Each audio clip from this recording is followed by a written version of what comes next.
Hello everyone, welcome to my YouTube video. This is Dr. Song.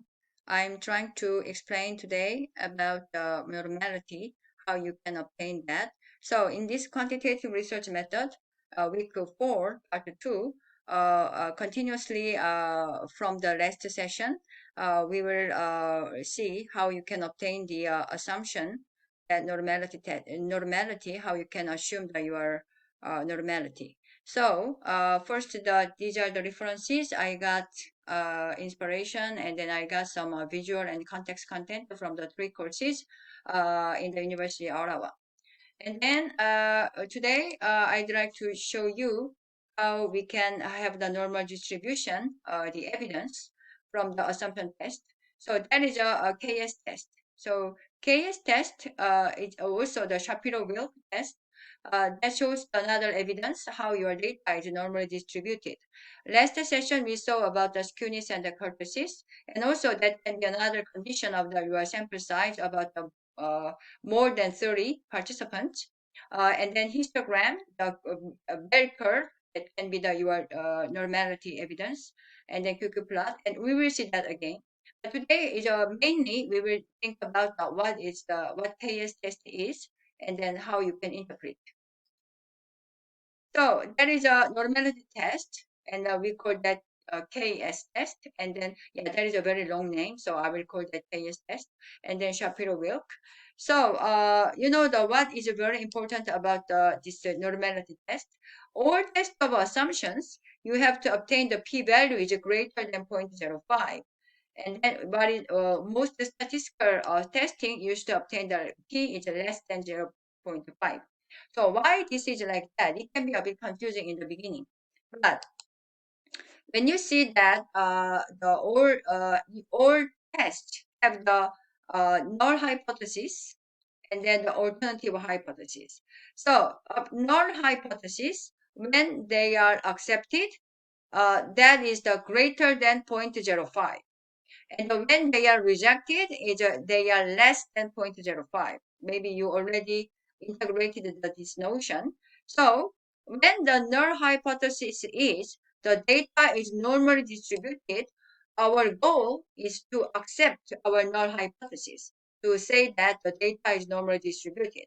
So in that case, you should obtain the p-value is greater than 0.05 to accept your null hypothesis. So that is the only reason why we have to obtain the p is greater than 0.05 about this normality test. Okay, now maybe you understand better. So when you run the normality test, that is the significance level, that it can be the 0.000, that means that it's not normally distributed because it's less than 0.001. And then if that is the, by the way, p value is greater than 0.001, and you can say that this is normally distributed. Okay, so that is about the explanation about why we should obtain the p is greater than 0.05, because we fail to reject the null hypothesis, we have to accept. Okay, and then this is again is a greater than 5% of error. We have a greater error than 5% to reject our null hypothesis. So our null hypothesis is a normality is assumed, so we accept our null hypothesis. So these are the mainly about the more detailed explanation why we need the greater 0.05, because it's a two-tailed. So that means that is a 0.025 and 0.025 in the each side. Like that is the in the each side, that is a 2.5 and 2.5, and then totally that means that is a 0.005. So that's why that is the this number. And then finally, two tail, and then is greater than 0.05. That means that we can assume the normality. Okay, so now QQ plot and the PP plot. So when you run the Explorer option in the SPSS, you will see that you can get the PP plot and the QQ plot. So this means that there is a one linear line, and then all these individual scores that can be the kind of this form or kind of this form. So when you have the under the line, that is positively skewed. So the scores are done in the negative side. And when you have the over the line, linear line, that can be the negatively skewed. That means that many scores are in the positive side. So here you can see that there is a over the line. So they are the negatively skewed. That means that is a higher scores are more in the higher part. And then this is that is under, yeah, that means that it's positively skewed. So that means that many individual scores in the negative side. So you can interpret with the PP plot and then QQ plot. So mainly you will do this one and then this one. You can see that there is under, there is a higher. Okay.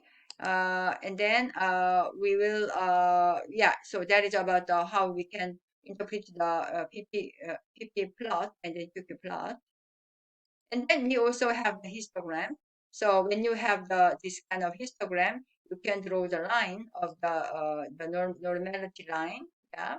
And then you can see that is like positively skewed, and this one is negatively skewed, yeah. So and then this is normally distributed, yeah. So that is about the histogram function. And then also we can think about the why it is skewed because of the outliers. So outliers means that when we have the like mean value here, but some individual scores can be extremely high and then also can be low, but extremely high or extremely low, they can pour the whole scores of the normal scores. So I will show you what that means. So you see here, like the lowest score is at 18, and then the highest score is at 52. When you obtain the range, that will be only the 24. However, when it's a low score is a 10 and the high score is 100, you will have the 90. So the range will be 90. What a big difference between the range 24 and the 90. So we are talking about such a scores, about the extremely high, extremely low. That can give outliers, and then it can if, affect seriously about your normality of the data. So that can cause the the sometimes the this like negatively skewed or positively skewed, and then that kind of skewness can happen. So, to obtain how we can know that there is an extreme score of the outliers or not, that is the rule. So, we can find that by SPSS. I will show you how you can do that. When you have the individual score, the Z score is a -3 or +3, and then this can be considered like here asterisk is an extreme score. And then if that is plus minus 1.5 around, we can consider that they are like this kind of the mild level of the outliers. So that is about the plus minus 1.5. So we will know how we will decide they are the extremely outliers or just the middle level of the outliers. Okay, so about this, I want to explain in our SPSS. So when you go to your data, and then it's very easy to obtain the all this normality test, QQ plot, and the histogram, etc. Just to simply you go to the analyze, and then descriptive statistics, and then you go to explore, and then we can check with another thing like let's say the depression. Yeah. And then you can go statistics, and then here for the descriptive, that is very important. And then you can also do outliers or not. That is not really critical, but you can leave that. Continue and the plot. You will go to the histogram, and then very important to check the normality plot. Continue, and then you can just okay. And now you can see that that generated about the depression variable. So they are how many people? 182. It's more than 30 people. So our assumption can be tested because it's greater than 30. And then you can see here skewness and then kurtosis. Last session, I said that you can divide this number by this. And then if that is greater than plus minus 1.96, and then you can consider that that is very much skewed. So let's try with the now 1.186 divided by 0.180. Yeah, that is 6.58. So that is much greater than 1.96. So this graph, you will see that normality is not assumed because it's very much skewed. So that is positively skewed. So let me show you. Yeah, you can see that. So when you draw the line of the normality line, and then you can see that that is a positively skewed.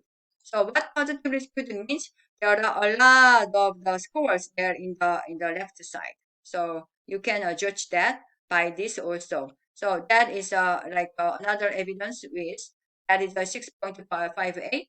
That means that is a very much positively skewed. And then you can see here test of normality. So this is less than 0.001. Yeah, that means that is not greater than 0.001.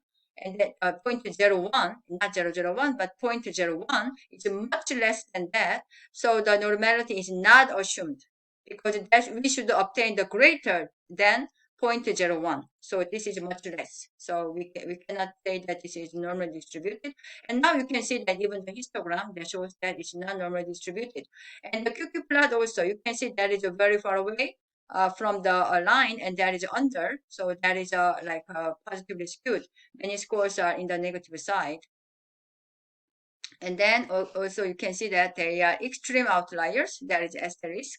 And then that is like a middle level of the outliers also. So these outliers you can think about to erase from the data.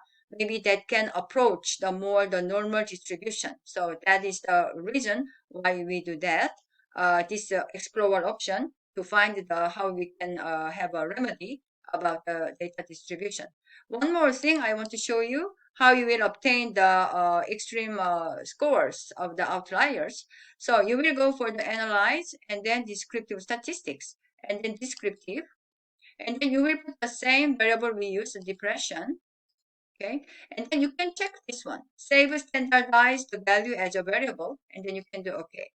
So what is happening when you do that? You can find in the data view there is a jet scores. That means that is how you can decide the outliers is extreme or not.